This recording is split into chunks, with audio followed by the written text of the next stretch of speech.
Hello student, स्वागत है आपका हमारे यूट्यूब चैनल पे।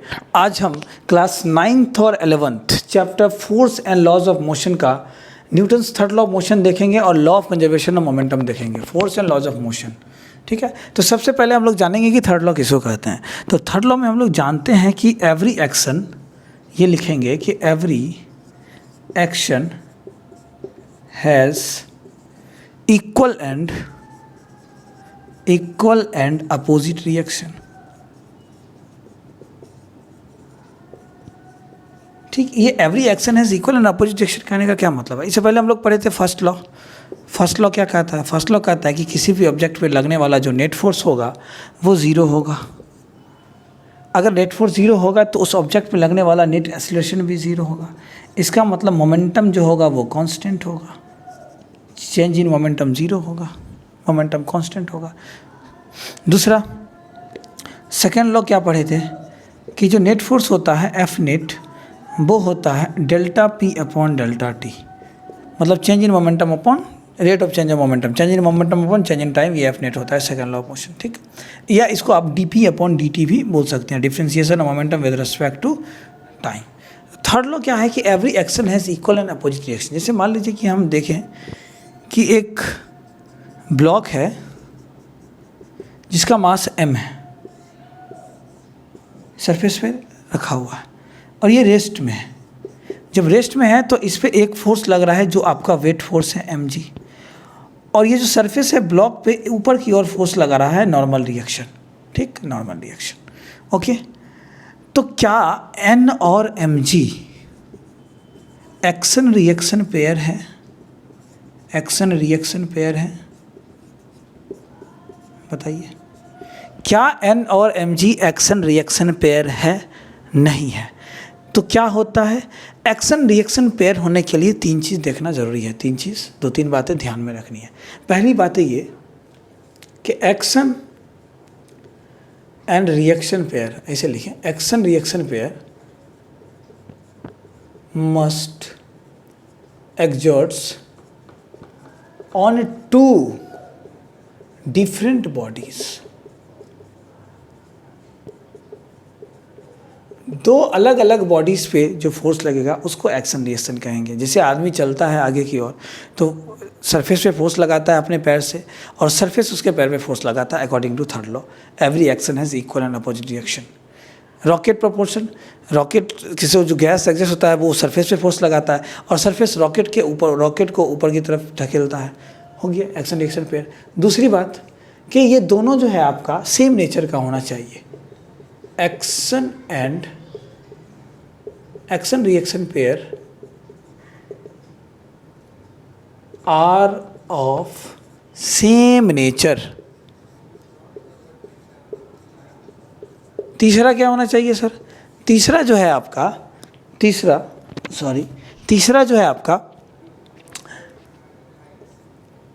Action reaction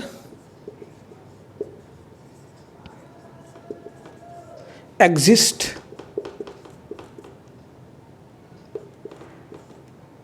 in pair.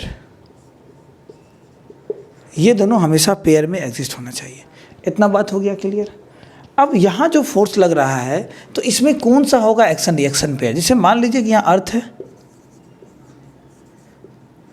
Earth mg को नीचे की तरफ खींच रहा है और यहाँ mg ऊपर लग रहा है। ये एक्शन और ये रिएक्शन, ये आपका एक्शन और ये आपका reaction. Action reaction same nature कहने का मतलब वेट को, नॉर्मल को, टेंशन को, है ना। टेंशन से कैंसिल होगा, एक्शन रिएक्शन पेयर कैंसिल हो जाता है। दोनों इंटरनल फोर्स, जैसे नॉर्मल हो गया, टेंशन हो गया, mg हो गया, तो ये एक्शन रिएक्शन पेयर है। तो इसका अगर इक्वेशन लिखें तो इस पर जो लगने वाला फोर्स होगा एफ नेट ज़ीरो होगा क्योंकि ये रेस्ट में है, मोशन में तो है नहीं। जब नेट फोर्स ज़ीरो होगा तो n माइनस mg बराबर ज़ीरो, तो n बराबर mg। इतना बात समझ में आई? ठीक है, इसको कॉपी कर लीजिए, इरेज करता है। ये लेक्चर नंबर 4 है force and laws of motion का। लेक्चर नंबर 1, 2, 3 हम पढ़ा चुके हैं force and laws of motion का। मोशन का पूरा पढ़ाया गया है, मोशन इन वन शॉट भी डाला गया है। जिसको देखना है मेरे चैनल पे आके देख सकते हैं। बिहारी भैया फिजिक्स क्लासेस मेरे चैनल का नाम है। चलिए उसको भी इरेज कर देते हैं। इसे मान लीजिए कि यहाँ एक रोप है जिस पे एक मंकी जो है लटक रहा है, हैंग कर रहा है। मंकी का कुछ मास m है, मास m मान लेते हैं, ठीक। तो इसका एक्शन रिएक्शन पेयर क्या होगा? मंकी रोप को अपनी ओर खींचा नीचे, तो इसका बनाते हैं।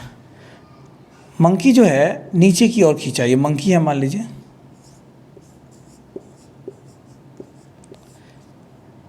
इसको नीचे खींचेगा रोप को, तो force on string by monkey, ये आपका क्या है? एक्शन है, ठीक। तो स्ट्रिंग मंकी को ऊपर की ओर खींचेगा, जिसको हम लोग क्या बोलते हैं? नहीं, ये सॉरी, ऐसे होगा, एरो ऐसे बनेगा।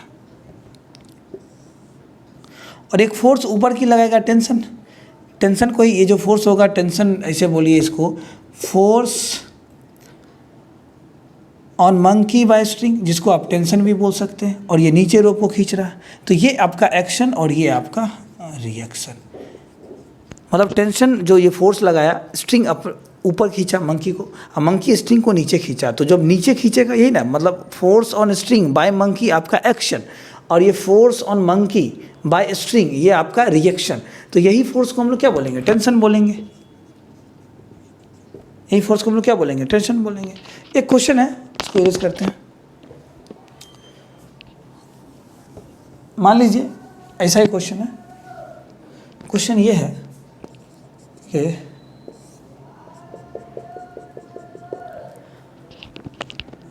ये रोप है,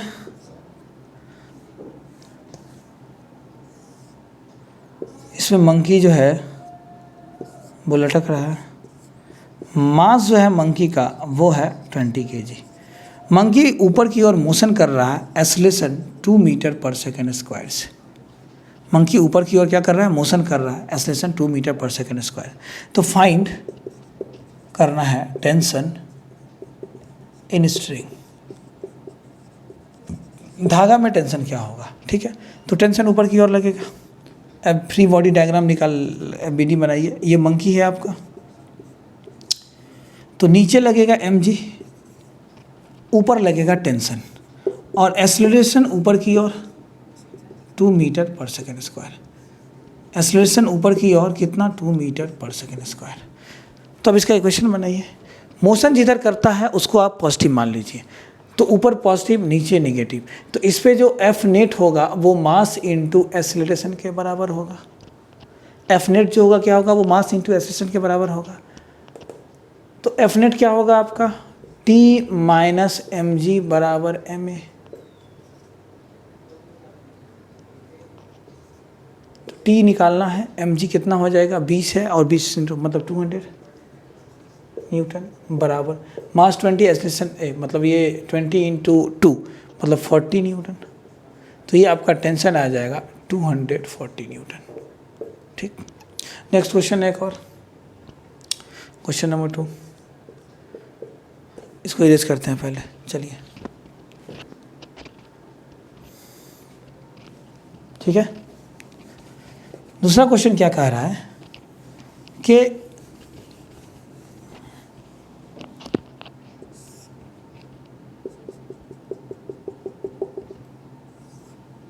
स्ट्रिंग है, एक रोप है, मंकी ही है जो इसमें क्या कर रहा है? हैंग कर रहा है। इसका जो मास है वो दिया हुआ है 80 kg। ग्रेविटी आपको लेना है 10 मीटर पर सेकेंड स्क्वायर, ठीक है, ठीक। ये मंकी ऊपर की ओर चढ़ेगा, चढ़ना है, ऊपर जाना है इसको मोशन करके। तो बोला है कि मैक्सिमम ब्रेकिंग टेंशन जो है इस रोप का, maximum breaking tension of rope, ये आपका है 1000 न्यूटन, ठीक है। तो क्वेश्चन क्या कह रहा है कि what will be the acceleration of monkey हाँ यही क्वेश्चन है, what will be the maximum acceleration of monkey to climb safely on the rope. मतलब कितना मैक्सिमम एक्सेलरेशन से जाए कि ये सही सलामत ऊपर तक पहुंच जाए और ये स्ट्रिंग टूटे भी ना। तो ठीक है, चलिए इसका फ्री बॉडी डायग्राम बनाते हैं हम लोग। ओके ठीक है, तो एक पॉइंट लेते हैं, जो मान लेते हैं ये मंकी है, नीचे लगेगा mg, मतलब कितना 800 न्यूटन, 80 kg है तो ठीक है। मोशन करेगा ऊपर, एक्सेलरेशन a, ऊपर लगेगा टेंशन, क्या लगेगा ऊपर टेंशन। तो इसका इक्वेशन क्या होगा, T माइनस एफ नेट बराबर ma, सबसे पहला बात। तो ऊपर की ओर मोशन करेगा तो ऊपर वाले को पॉजिटिव, T माइनस mg बराबर ma। T कितना दिया हुआ है आपका, मैक्सिमम 1000 है, यहाँ पुट कर दीजिए, 1000 माइनस 800 बराबर 80 इंटू a। जब इसको सॉल्व कीजिएगा तो इधर 200, इधर 80 है, ये 0 0 खत्म, तो a बराबर आएगा आपका 2.5 metre per second square. Maximum acceleration plus 2.5 metre per second square से अगर जाएगा तो वो सेफली, या उससे कम तक जाएगा तो और अच्छे से पहुंच जाएगा, या मैक्सिमम 2.5 तक जाएगा, चढ़ेगा मतलब एक्सेलरेशन से, तो वो आसानी से चढ़ जाएगा, या उससे ज़्यादा चढ़ेगा तो ये रोप टूट जाएगा। यही क्वेश्चन था। ठीक है, इसको इरेज करते हैं। ओके, अब कुछ एग्जांपल्स होते हैं, आता है वेगिंग मशीन का। एक्चुअली वेगिंग मशीन जो आपको वेट देता है वो नॉर्मल रिएक्शन के बराबर देता है। कैसे, जैसे मान लीजिए कि एक लिफ्ट वेइंग मशीन क्या है,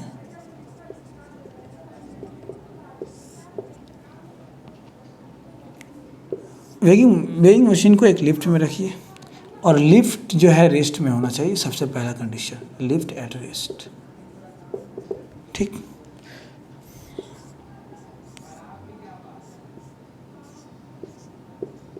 एक आदमी है, नीचे लगेगा mg, ऊपर लगेगा आपको नॉर्मल, लिफ्ट रेस्ट में है तो इस पर लगने वाला फोर्स 0, तो एफ नेट बराबर 0, तो ऊपर n माइनस mg बराबर 0, तो n बराबर mg, और ये n आपका क्या है, नॉर्मल रिएक्शन।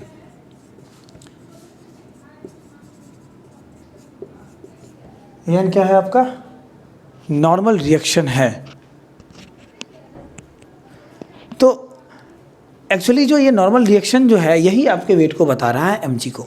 ठीक है, कब, जब रेस्ट में है तो। और दूसरी बात क्या कि आप जब वेइंग मशीन पे खड़े होंगे तो जो नॉर्मल, मतलब आप जो पुश किए उसी को जो है mg में करके कन्वर्ट करके दिया, वो नॉर्मल रिएक्शन को ही वेट में कन्वर्ट कर रहा है। ठीक है, अब दूसरी बात कि ये तो भी रेस्ट में है, मान लीजिए कि ये मोशन कर रहा है, ऊपर मोशन कर रहा है, नीचे मोशन कर रहा है ना। ठीक है, तो कोशिश करते हैं, when lift is moving upward. अब लिफ्ट में है, लिफ्ट में वेइंग मशीन को ले गए और उस पर खड़े हो गए और लिफ्ट को ऊपर की ओर मूव कर पाए, मतलब ऊपर जा रहे हैं लिफ्ट से। तो लिफ्ट जब ऊपर की ओर जाएगा, इसमें आप खड़े हैं,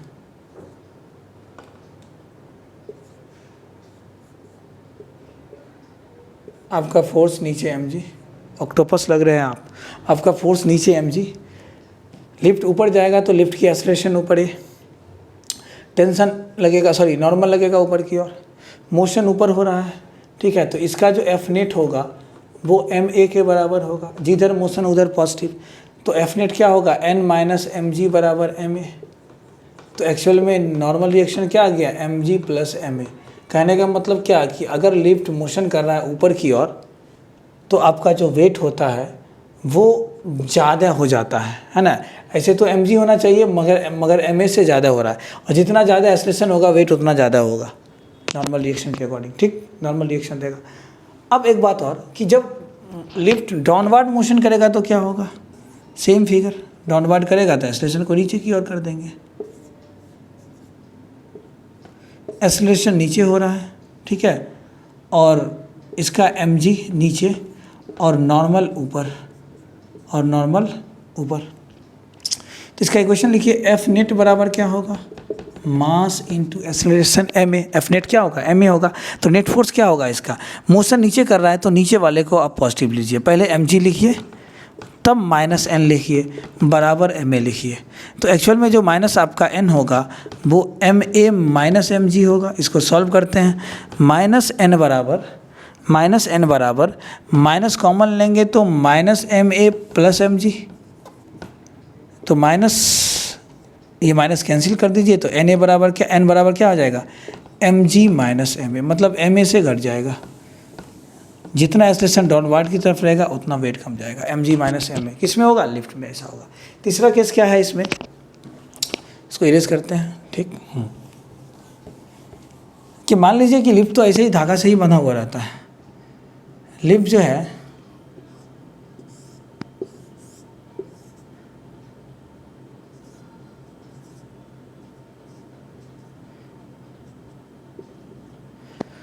किसी स्ट्रिंग से बना हुआ है और ये ऊपर किसी पुल्ली से ऊपर की ओर खींचा, धागा से ही बना रहता है। मान लीजिए यहाँ से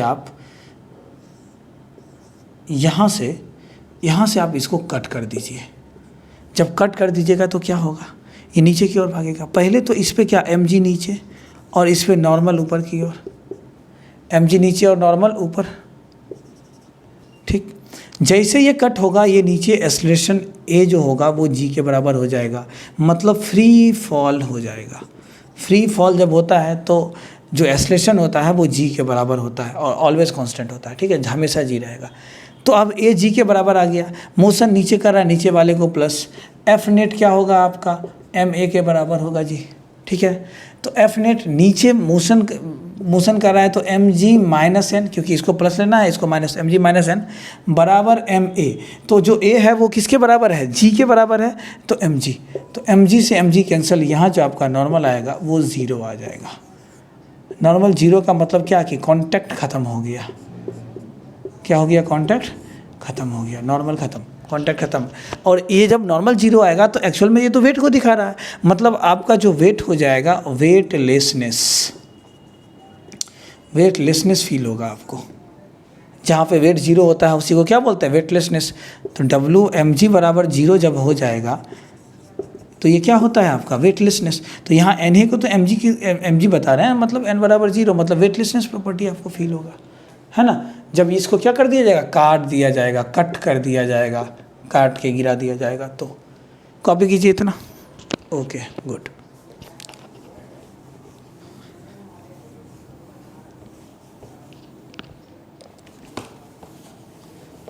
एक चीज़ और हो सकता है, क्या होगा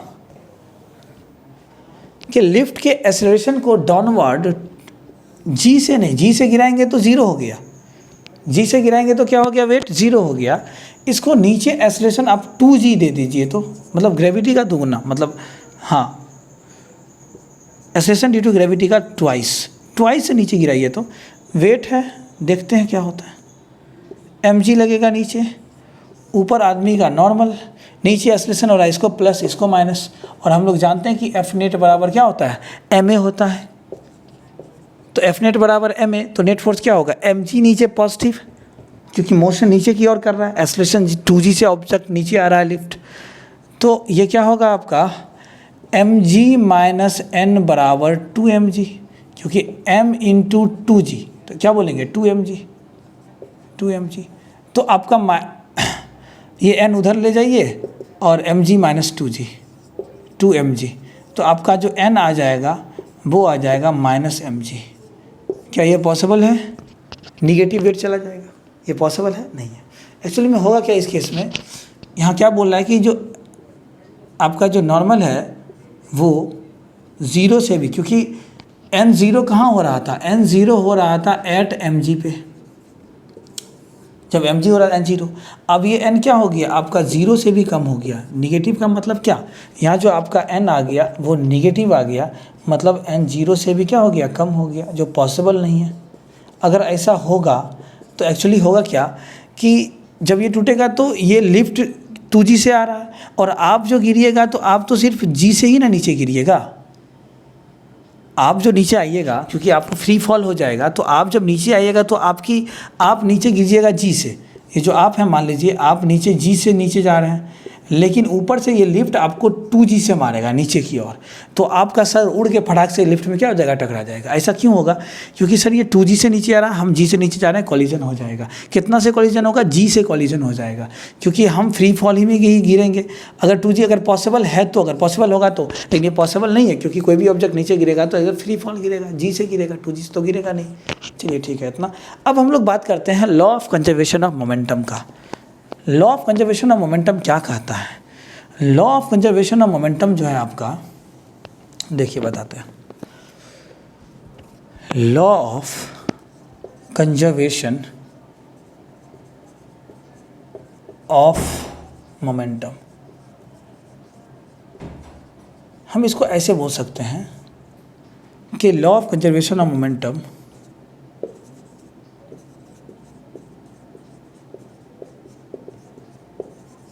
law of conservation of momentum states that total initial momentum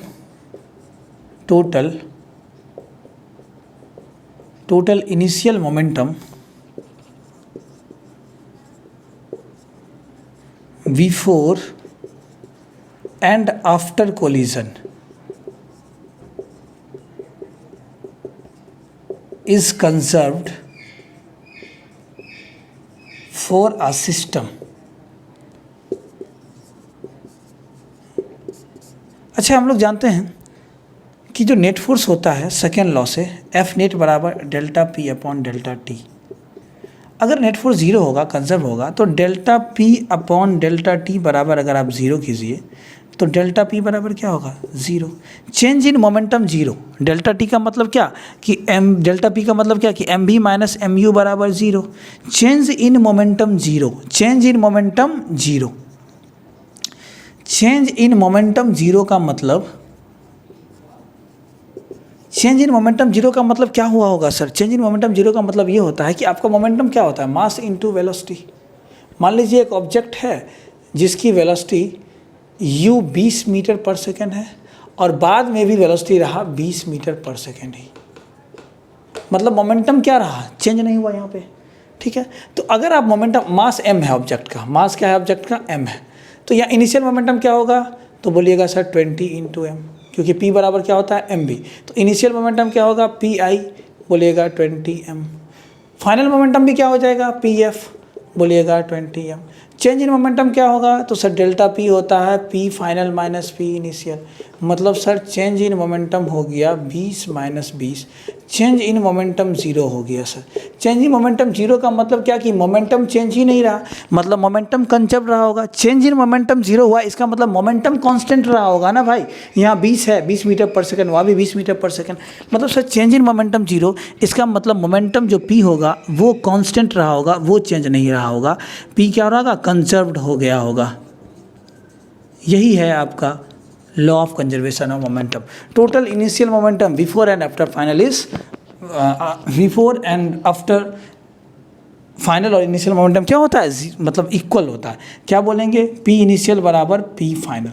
तो पी इनिशियल पी फाइनल ऐसे लिखते हैं, m1u1 प्लस m2u2 बराबर m1v1 plus m2v2।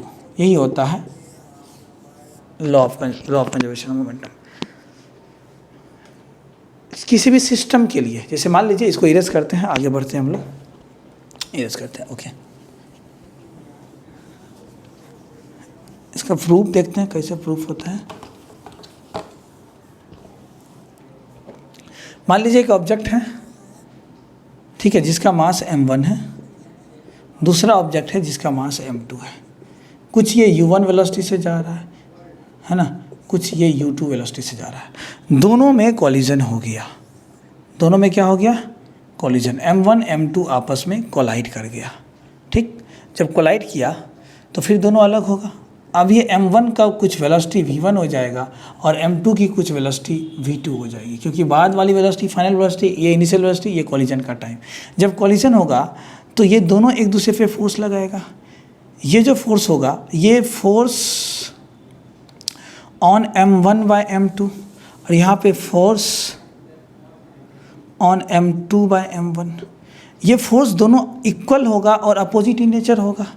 Third law से है ना, equal in magnitude but opposite in direction.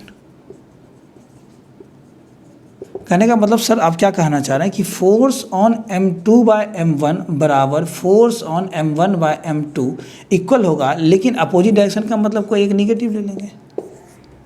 ठीक है, अब सेकेंड लॉ ऑफ मोशन से चेंज इन मोमेंटम करते हैं, तो एक काम करते हैं m2 के लिए देखते हैं या m2 के लिए। ठीक है, तो m2 में final momentum minus initial momentum होता है, तो delta p upon delta t होता है बराबर minus delta p upon delta t करेंगे हम लोग। क्लियर है?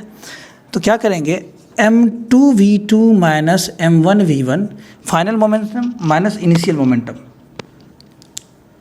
m1u1 sorry final minus initial बटे टाइम कुछ लगा होगा, कॉलिजन का टाइम है t टाइम के लिए मान लीजिए कोलाइड किया, बराबर माइनस m1v1 सॉरी यहाँ 2 होगा m2u2 माफ़ कीजिएगा, minus m1v1 minus m1u1 by time. क्यों? क्योंकि ये फाइनल और ये इनिशियल, u वेलोसिटी इनिशियल, यहाँ u इनिशियल, तो दो के लिए m2v2 minus m2u2 by t बराबर माइनस m1v1 बराबर माइनस m1u1। ये टाइम कैंसिल हो जाएगा आपका। ठीक है, आगे बढ़ते हैं हम लोग वहाँ से। तो क्या हो जाएगा, m2v2 माइनस m2u2 बराबर m1v1 माइनस, इधर माइनस ऑलरेडी है, माइनस m1u1। अब इसको ब्रैकेट ओपन कीजिए, माइनस वाले m2v2 माइनस m2u2 बराबर माइनस m1v1 प्लस m1u1। अब देखिए m2v2 माइनस m1v1 है, तो इधर आने के बाद प्लस m1v1 बराबर m1u1 प्लस में है, इधर माइनस है तो जाने के बाद प्लस m2u2। देखिए ये टोटल इनिशियल मोमेंटम है pi है और ये टोटल क्या है pf है, तो दोनों इक्वल हो गया, pi बराबर pf। क्लियर है इतना बात? चलिए इसको कॉपी कीजिए।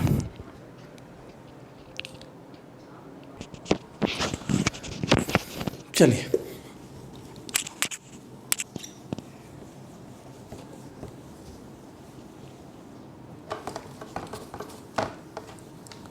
आगे चलते हैं। जैसे मान लीजिए कि कभी कभी ऐसा होता है, अच्छा रुकिए एक मिनट, जैसे मान लीजिए कि ये आपका गन है, गन कैसे बनेगा,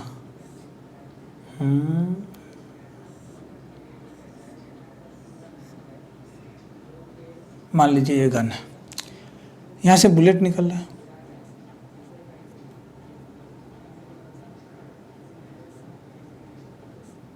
ये बुलेट है।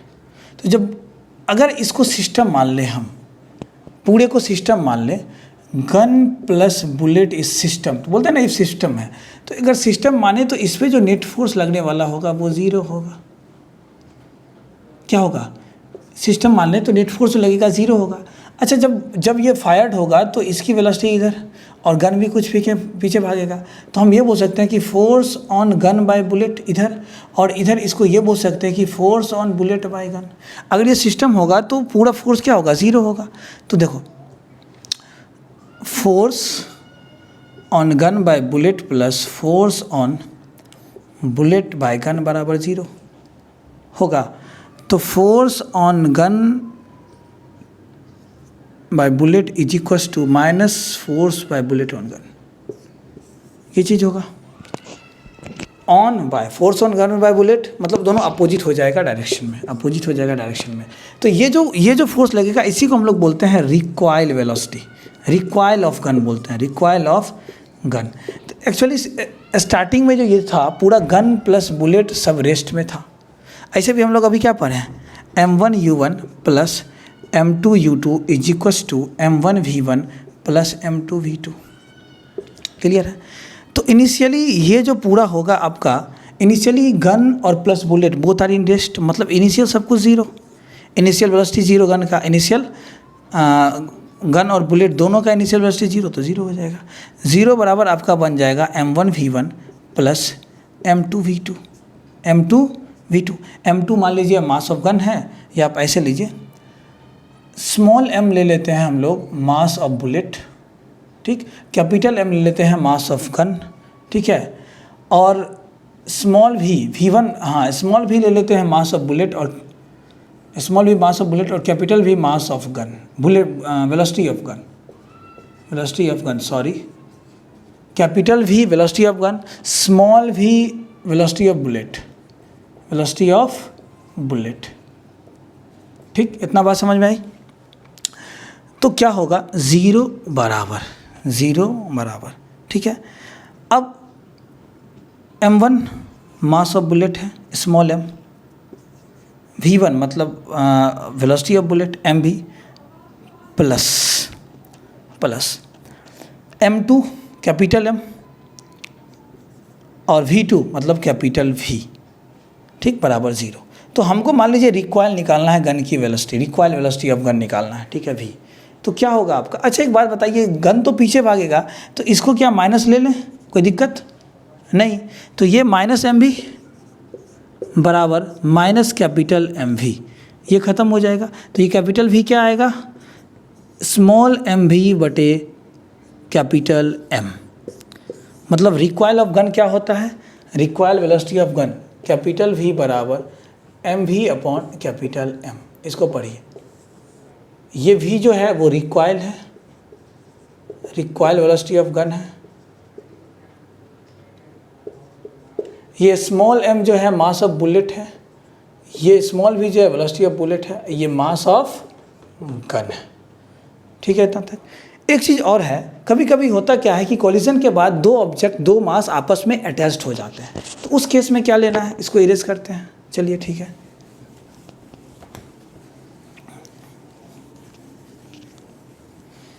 कभी कभी होता क्या है कि दो ऑब्जेक्ट जिसका मास m1 है और दूसरा ऑब्जेक्ट जिसका मास m2 है, दोनों की वेलोसिटी दी हुई है, तो एफ नेट जीरो नहीं करना है, यहाँ पे आराम से बनाना है। u1 वेलोसिटी है, इसकी u2 वेलोसिटी है, u2 है, ये दोनों कोलाइड किया m1 m2, कोलाइजन करने के बाद ये दोनों m1 m2 स्टिक हो गया, स्टिक टुगेदर, मतलब अलग हुआ ही नहीं। जब अलग नहीं हुआ तो अब जो है ये दोनों एक ही साथ वेलोसिटी, एक वेलोसिटी से जाएगा। दो ऑब्जेक्ट आया आपस में टकराया तो दोनों अलग अलग नहीं गया, तो दोनों साथ ही जा रहा है, तो मतलब दोनों एक ही स्पीड से जाएगा ना, जब साथ जा रहा है तो। अब साथ जा रहा है तो ये 50 से ये 30 से जाएगा तो अलग ही हो जाएगा, दोनों एक वेलोसिटी से जाएगा, दोनों की स्पीड वेलोसिटी सेम हो जाएगी। तो इस केस में जो फार्मूला बनता है m1 u1 plus m2 u2 तो होता है, लेकिन अब एक वेलोसिटी से चल गया तो टोटल मोमेंटम जुट जाएगा m1 plus m2, total mass into velocity, ये हो जाएगा। और इसमें जो कैपिटल V अगर निकालने चाहें तो क्या हो जाएगा, m1 u1 plus m2 u2 bye m1 plus m2। चलिए आज तक इतना ही, आगे हम लोग लेके आएंगे ग्रेविटेशन चैप्टर। उससे पहले हम इसका कुछ क्वेश्चंस करवा देंगे, कुछ न्यूमेरिकल्स बनवा देंगे। आप लोगों का बहुत बहुत धन्यवाद, थैंक यू सो मच।